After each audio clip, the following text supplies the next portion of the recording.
One of the most common RFEs that I see are about the I-864 Affidavit of Support. This is used in a family-based petition to show that the sponsor is financially able to care for the sponsored person. So the person who is the U.S. citizen in this example could also be a permanent resident, is going to be filling in this form on behalf of the person that they sponsor.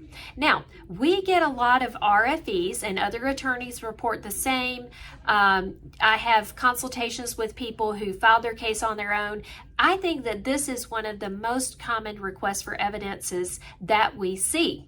And unfortunately, when immigration writes us a request for evidence about the I-864, in many cases, it is not clear what is the problem.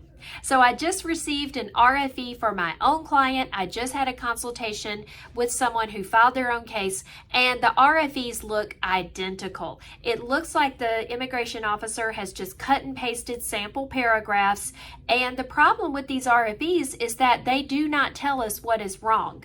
In both cases, the client's income is high enough, their taxes look great, their household size fits with the income requirements, the A64 is filled in properly, so we genuinely cannot tell what the issue may be.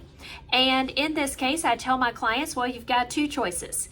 You can come back to immigration and you can argue back and you can show them why you think you're qualified. The other option is that they're in the RFE, they always say you can always get a joint sponsor. So the other option is you don't have to argue back, you just get a joint sponsor. And that will also satisfy this RFE. So in both cases that I was just mentioning, the new client plus my current client, they feel qualified. I do too. And they want to argue back. They know that the possibility is there that immigration could come back again, and they could actually, the second time around, list whatever the specific problem is. So they're prepared for that possibility, and they know we may get a second RFE.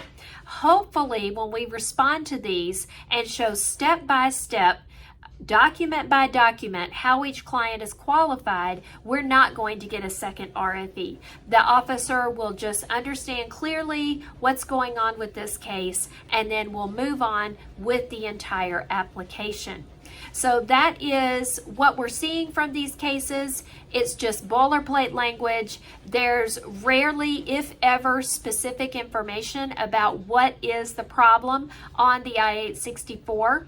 And so we just go to the instructions, we go to the laws, we quote the instructions and the laws, and we show the poverty guideline to show how our client's income is higher than what is required.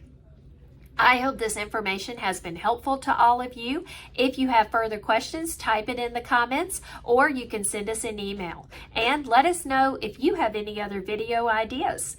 Keep up with YouTube, with my channel, by clicking on the bell. Make sure you're going to get your notifications the next time that we post a video.